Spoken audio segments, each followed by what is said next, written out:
Hey everyone, welcome back. We are bottling, finally, right? If you remember, I had started the Pyment, I think, was it last November? Yeah, last November, so almost a full year ago. It is the very beginning of October right now, and it has been in this barrel since May. So quite a long time. I tasted this the other day and it's like, it's pretty good. It's crazy. I'm gonna bottle it and I will tell you all about how it tastes right now. We'll get into it. But I'm gonna start this. Not gonna lie, I already loosened the top. I kind of had to, well, I had to scrape off the beeswax and then like hammer it back open. Already did that, so you don't need to suffer through that. I have never racked out of a barrel before, but I'm guessing it's like the same, just the same everything. I'm gonna try not to pick up sediment, but I don't know how well that's gonna work. It smells so good. It does, doesn't it? I'm just taking a little pee-pee. Kind of looks like pee-pee too, if you're like really dehydrated. I just touched the bottom. Oh, this was clear when I put it in the barrel, so it should be fine. Definitely picking up, I think, some wood because I touched the bottom. I like picked up charred remains of the barrel. Darn it, I did not mean to do that, obviously, but you live and you learn. So, I got my Pyment in the bucket. This is a 6-gallon bucket. It's about up to here.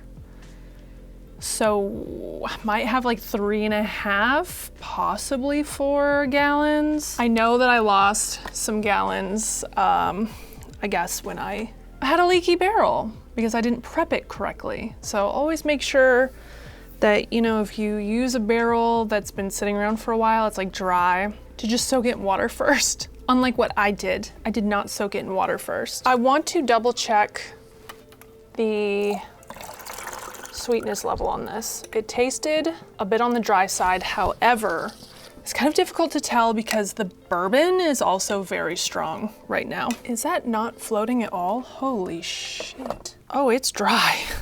It's still touching the bottom. Oh, it's barely floating. Wow, this is dry. Holy shit, it's under 0.99. It's like less than that. It is dry. So that means I need to add a bit of honey. Now, I am a little bit worried because I remember stabilizing, but I think I only added metabisulfite. I don't know if I actually added the real stabilizer. And even though this has been sitting for so long, I genuinely worry still, like, I don't want this to re-ferment, but I also want to add sugar to it. And I also don't want it sitting in this bucket with all this head space. So I'm kind of at a loss right now, but this needs a little bit of sweetness added back in. Okay, so it was clover honey. It is 16%, and it's been sitting in a bourbon barrel, and you can taste the burn from the bourbon. I don't think this is gonna re-ferment on me. I'm just nervous, you know? Well, and I do wanna keep this on the dry side. I just don't want it this dry. Like, this is crazy dry. And when I tasted it, like, you can tell, a little dry. A little dry. Oh my God, I'm so nervous to pour this back in. But at the same time, I feel like I need to. I don't want to lose it. It smells so good. I can't even describe it fully, how good it smells. For now, I'm gonna leave this here. I'm gonna go get a pound. Ooh, do I want a pound? I have Tupelo honey and I feel like I want to add it to this. I'll be right back.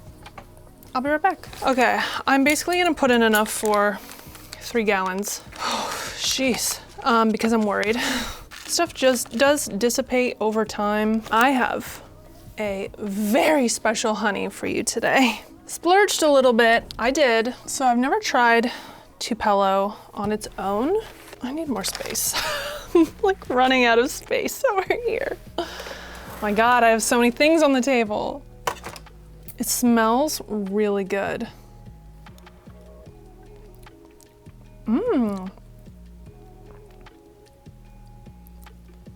Oh, yeah, that'll go nicely, all right. I think I want like a half a pound. So that's what I'm gonna try to go for. This is very sweet. Oh God, that was a mistake. Why do I do some of the things that I do? I couldn't tell you, because I'm a noodle head.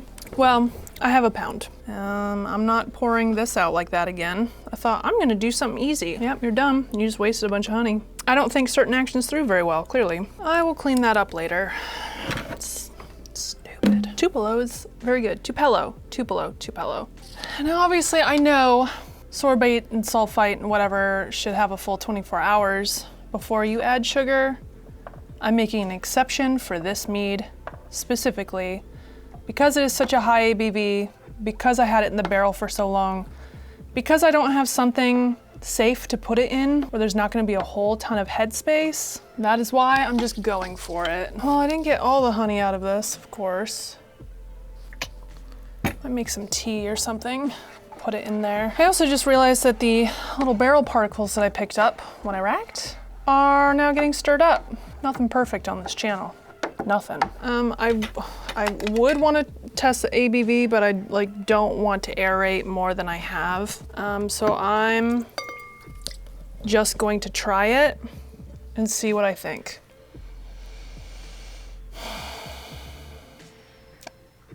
It makes me feel happy. Now, I didn't buy the Tupelo for this. I just thought of it today, like, I wonder what that would be like. And I just feel like by the smell and the taste, it has that type of sort of caramelness about it that matches bourbon, if that makes sense.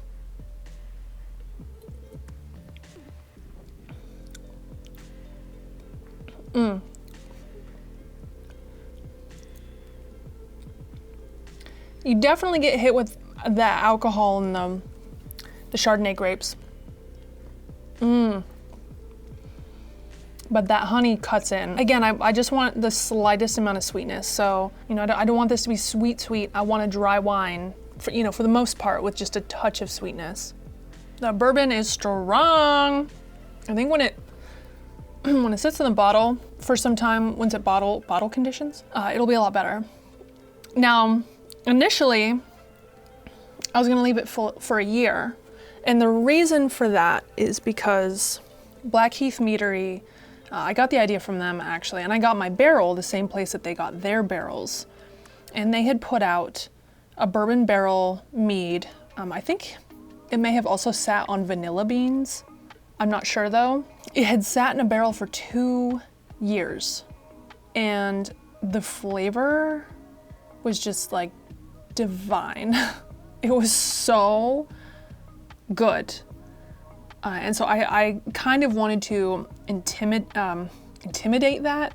I wanted to kind of imitate that. I'd also had Chardonnay aged in bourbon barrels, and that was also very good. So, woo, I'm very, very excited about this one. Right now it's a little strong, but that's kind of how oak is as well. I noticed my second round of Shushen, I had added an oak spiral, and I tasted it when the spiral was still in there, and I was like, whoa, damn, that's some oak. But then once I removed it, let it sit for a couple of days in the bucket, tried it again once I back sweetened it, and the oak went from up here down here, So, let me know if that's a regular thing that you all have experienced when working with oak as well.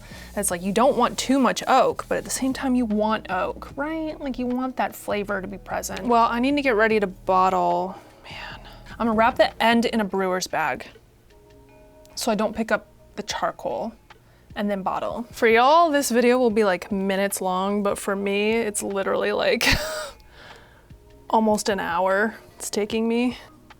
All right, well, hopefully that works. Can you sit and be good, please? Well, here goes nothing. Oh, I need some small bottles in case I want to enter into a competition with this one, which I know I will. because it's like really freaking good. I know I'm gonna need a lot of bottles. So, got a lot of bottles ready, pre-sanitized, prepped. I like to dump out the extra water. All right, here goes nothing.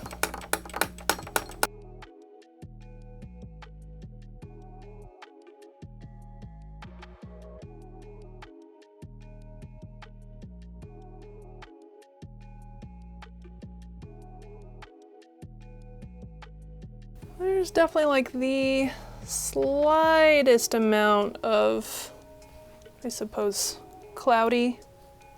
So these might not end up as clear as I would ideally want them to be. I think it's just because I had to sweeten it up. Perhaps I should have. Well, oh well. I mean, if there's any sediment in the bottles, it's not gonna be very much. It would be very, very little, because this is still like mostly clear. All right, honestly, I'm gonna shut everything off and finish bottling this because I've been recording for like over an hour now and I'm to here. I have a lot more to go, so. BRB when I'm done. Holy moly, people. It is hot. I just bottled like, my hands hurt. I just hand corked all of these. 5 times 35, I have 36, 375 milliliters, and then 4 of these little guys for competition purposes.